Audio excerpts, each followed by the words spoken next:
Hey guys! Welcome to week 4 of 4 of making something with me. Today we are going to make turkey sausage bites, or turkey sausage balls, but that sounds weird to me, and also a SkrewDolph drink. Andrew was excited that we're doing something with meat today, and the SkrewDolphs came out pretty cute. So let's get started with the turkey sausage bites first. Here are the ingredients. All right, so here are the ingredients. It's pretty easy. So you need some Bisquick baking mix. It says pancake and baking mix, but we're just baking with it. A whole pound of cheddar cheese. A whole pound. And a whole pound of turkey sausage. I got genuine kind. And then we're going to put it on a pan. So if you don't have a stick-free pan, you're going to need some type of vegetable oil or some type of cooking spray to make it non-stick, unless you already have something to make it non-stickable. And this gets really messy. So when I put it together last night, it was unbelievable how sticky it was to my fingers. So we are going to get all of these into bowls ready to go, so we don't have to stop, get everything off our hands, open up one package, put it back in. So let's get them all into their containers. Okay, so the ingredients are all ready. My hands are nice and washed. Now we're going to put it together. We have the pound of turkey sausage in the mixing bowl, the pound of cheddar cheese. I need 2 containers. That was a lot. 2 cups of the Bisquick baking mix. And just a little bit of water to add in. I don't know if you see the water there. Just a little bit of water to add in because apparently turkey sausage is not as, there's not as much moisture as regular sausage.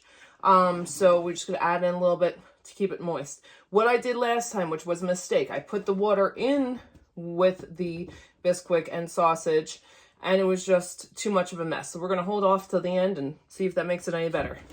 So first, just adding the Bisquick to the turkey sausage, and we're gonna mix that up by hand until we get it pretty well mixed. It's pretty fun though. Yes, this is a much better consistency than when I had the water added. That was so messy and difficult. You want to make sure that's really thoroughly mixed. Even after it's mixed quite well, you'll see little bits of the Bisquick mix still powdery at the bottom. So just make sure all of that is mixed well. Okay, so there we go. Pretty well mixed. If you lift this up, you see there's not any powdery stuff at the bottom. It's all pretty well mixed. And again, it's on my hands. Not as bad as it was when the water was added originally. So I'm going to still keep that off until the end. Now we're going to add the cheese. Oh, let's start with that. Start with half of it. Just really want to get it mixed in, and then we'll put the second one in. You may have to really pull it apart to try to get to the pieces so that way it can get really thoroughly mixed and it's not just on the outside, because you want the cheese to be all mixed around with the turkey sausage and the Bisquick, not just on the outer part. All right, pretty good. Let's put the rest of the cheese in. All right, now we've got the rest of the cheese in. You don't have to add them in separately. You can put them all in at once. I just found that it was easier to not have a whole bunch of cheese to mix in at once. Just do a little, get it really mixed in well, and then add the remaining amount. So we're just gonna keep trying to get this going. It might be a good time to add the water because I don't know if you can see, I don't know, maybe it's too dry, but I am very nervous about the consistency when I do that. Let me mix it a little bit more before I do that. All right, so I'm going to add the water in now. I've been trying to get this last bit of the cheese to come into the bowl, but as you can see, if I take this out, you can see still there's a lot that's not getting in to all this. So I'm just going to take a little water. Here we go. I'm nervous about this. I really didn't like the gross consistency that I had to work with last time, so I'm really hoping not to get back to that. All right, already it's making it a little bit easier to get everything absorbed in there. Maybe I won't put any more water. Maybe that will be enough, or maybe I'll add just a tiny bit more. It said to add 1/4 cup of water, and that's what I did last time. Yeah, now it's definitely moving around more, but I don't know if you can see, it's getting really, really like sticky and gross. It will be good. It will taste good, but just to work with is good. It's making a huge mess on my table, which I'm not a fan of, but that's all right. All right, just put a little tiny bit. We'll just put the rest of the water in there. Okay, and then this should be ready to go. Just mix it around one more final time. All right, and as you can see, the cheese is not at the bottom anymore. We've got it. We've got it. All right. So now we need to make it into 30 little balls. 30 sausage bites to put into the oven. You're going to preheat the oven to 350. And then you're going to cook them for 20 to 25 minutes. Now, with the pan that I have, I can only get 15 in at a time. Here we go. It's about, like the size of a meatball. So I can only get 15 on a tray at a time. So I'm going to, 15 and take it out and then do another 15. If you have a bigger tray, you can probably fit all 30 on at once. And if not, then just split it up like I do. Either way is fine. Or if you have 2 trays, I would assume you can put them in at the same time. You might have to just cook them a little bit longer. Yep. All right, so let me get these on the tray and then we'll check back in on it. Okay, so we've got these balls are ready to go into the oven for the second round. And these are ready to be put into the oven. The oven's preset at 350, and that's the temperature we're going to keep it at. So let's put these right in. And I had sprayed it before with the vegetable oil. I'm going to put that right in the oven. All right, let that go. I realized I didn't show you guys. You probably know how to roll the meatballs, but just in case you don't, I have one left over. I ended up with 33 instead of 30. That's okay. So we have 16 in the oven. We have 17 out here. So just take a clump. I'm not showing you again. And you want to roll it kind of in the palms of your hands. You might know this already, but just in case you don't. And then just kind of roll it back and forth between your hands.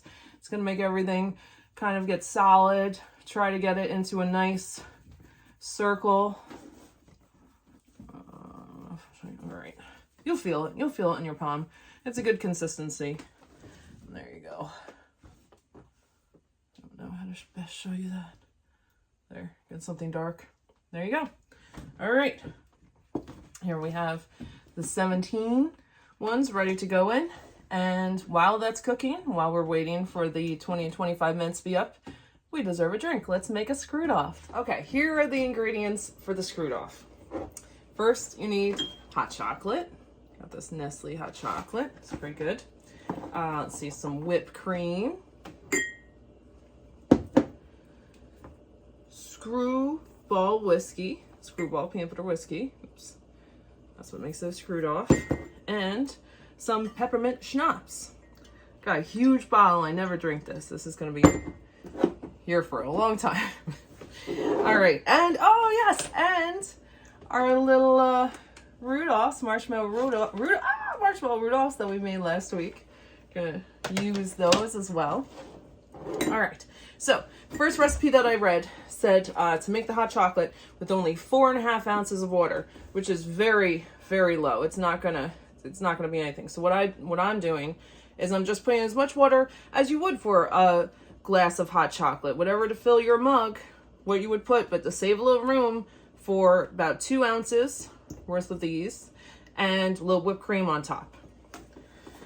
And then we're gonna put it in a pot and we're gonna heat it up. All right, so just eyeballing it. I don't know if you can see where the water line is. I'd say that that's about all that you need for each one. So we're just going to put the water from here that is appropriate for whatever mug you're using into the pot. And we're going to boil that. So you might want to add a little extra water because some might boil off. That is hot over there from the bites cooking. All right, so we will let the water boil. All right, so we've got a package for each of the mugs. These packets, see how that's right side up? But you have to turn it upside down to get it out. That's where the kind of pre-cut line is. I think that's very strange, but it is what it is. All right, so take the hot chocolate mix, put it in the mugs. All right, and grab a spoon too. We're gonna mix that up. So with the Screwball whiskey, you're going to take 1.5 ounces. We're gonna put right on the hot chocolate mix. The water is still getting ready to boil. We're going to use 1.5. I don't know if you can see the halfway line. 1.5 of the Screwball whiskey. There we go. All right. So got 1 ounce. And I went too high, so I'll just use that as 1 ounce over here. And 1/2 ounce. All right. So we've got 1.5 ounces of the Screwball whiskey in the mugs. And now we're just going to use 1/2 ounce of the peppermint schnapps. I'm going to have this forever. All right. Maybe a little over the line, it's all right. Nothing wrong with a little extra cheer. Okay. We have, we're just going to stir it around a little bit.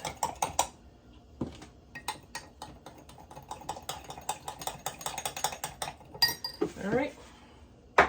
Now, just going to wait for the water to boil, and we'll put that in. Okay, I don't know if you can hear it, but the water is boiled. So we turn this off. Oh, that's hot. All right, let's pour this in. So, I don't know if this is true or not, but I heard that when you're pouring very hot liquids into glass, if you have something metal in there, it causes it to not shatter. I don't know if that's true, but we're gonna try it. All right, so fill it up to about there, stir it around. Let's try the other side here. See how much water we have. Now we might have a little extra water. Don't need to go overboard because we do have these shots in there now, so all we're leaving room for is whipped cream. All right. Sorry. All right, that should be good. So, I don't know if you can see the level that it's at. There's a little room for the whipped cream. So, let's get this top off. Now, here's what I do. Kind of stir it around and try to catch it on the stir. You'll see what I'm saying in a second. All right, so I'm stirring it around. Oh, I made a mess. And then hold the whipped cream down so it kind of stirs itself. And then make a clean part at the top, if that makes sense. All right, stir it around. There we go. Then it kind of, I don't know, stirs around itself. Put in the little SkrewDolphs. Oops. All right. And there you go. Little SkrewDolphs. Cheers. All right. So, there's that one. Oh no, the antler just fell in. Yeah. All right. So we're gonna take out the things. They should be almost done. There's about 4 minutes left for them to cook. Take them out, and Andrew and I will try these. So before I bring in everything for Andrew to try, I just wanted to say thank you guys so much. This is week 4 of 4. This has been a lot of fun. I would not have tried any of these recipes if it hadn't been for you guys, and this was really great. So I hope it's been some nice, easy treats that maybe you can make, or fun to watch, but thank you so much. It really, really means a lot to me, the time that you've taken to watch the videos or like them or comment them, encourage them, tell me about them in the streams. You know, it really means a lot, and thank you for encouraging me, and I hope they were good, and I hope you enjoyed them. They're a little holiday thing for December, but thank you. I can't thank you guys enough for all the support. All right, let's check in with Andrew. All right. Yeah. Here we go. Here are the SkrewDolphs. There you go. Yeah. Yeah. Cheers. Cheers. Here, go try.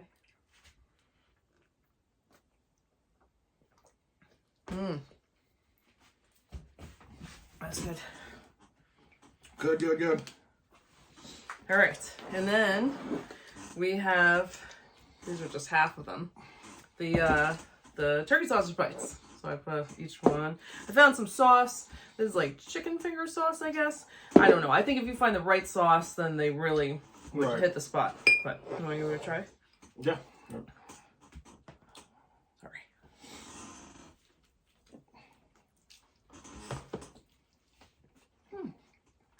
Good. I like that. All right. Thank you for trying this. Yeah. All right. Thank you for making them.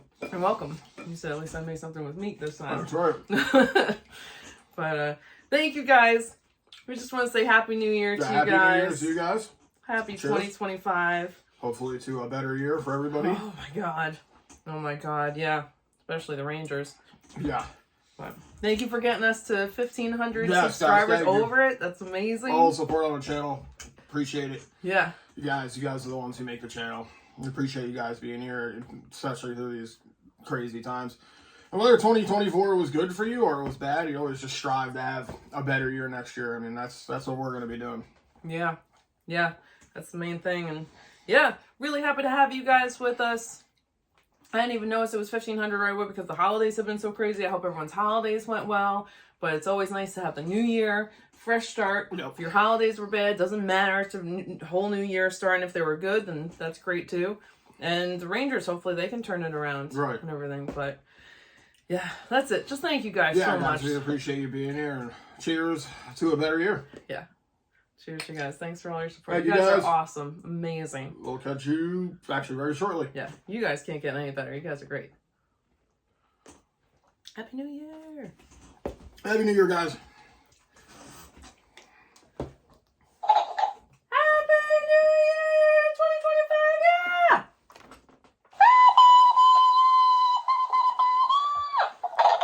Yeah. Yeah, guys.